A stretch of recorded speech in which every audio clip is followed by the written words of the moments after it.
మీరు ఎండలో బాగా తిరిగి ఇంటికి రాగానే బాగా కూల్ వాటర్ తాగాలనుందా? అయితే ఈ వీడియో మీకోసమే. హాయ్, నేను doctor Nagarjuna Gottipati, interventional cardiologist, Shreshta hospitals Guntur. So మనం సహజంగా ఏం చేస్తాం, బాగా ఎండలో తిరిగి రాగానే ఎవరన్నా కూల్ డ్రింక్ తాగాలనో లేకపోతే కూల్ వాటర్ తాగాలనో ఉంటుంది. సో దానివల్ల ఏమవుతుందంటే, మీరు బాగా ఆల్రెడీ అధిక టెంపరేచర్కి ఎక్స్పోజ్ అయ్యి 40+ డిగ్రీస్కి ఎక్స్పోజ్ అయ్యి సడన్గా మీరు ఏసీలోకి రావడమో లేకపోతే కూలింగ్ వాటర్, అంటే మామూలుగా కూలింగ్ ఉన్న వాటర్ ఏముంది మనకి లెస్ దాన్ 10 degrees సెల్సియస్లో ఉంటుంది. సో ఆ డిఫరెన్స్ ఆఫ్ టెంపరేచర్ వల్ల ఏమవుతుందంటే, తాగగానే మనకు కడుపులో ఒక రకమైన డిస్కంఫర్ట్, క్రాంప్స్ లాగా రావడం మనకి సబ్కాన్షియస్ తెలుస్తూ ఉంటుంది, మనం గమనించేప్పుడు.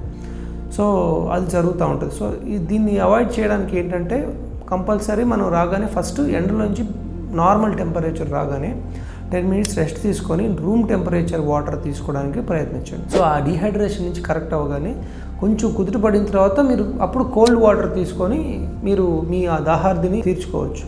కూల్ డ్రింక్ కూడా చాలామంది ఎండాకాలం బాగా తీసుకోవడం అలవాటు. సో ఈ కూల్ డ్రింక్స్ కూడా 0 calorie ఉన్నది తీసుకుంటే బెటర్ అని నా సజెషన్. ఆపేయడం బెటర్, లేదు అంటే 0 calorie ఉంటే మీకు ఆ క్యాలరీస్ యాడ్ అవ్వకుండా ఉంటుంది. లేదు మనకి లోకల్గా అవైలబుల్ లైక్ కోకోనట్ వాటర్ లేకపోతే మజ్జిగ తీసుకోవడం ఇంకా మంచిది.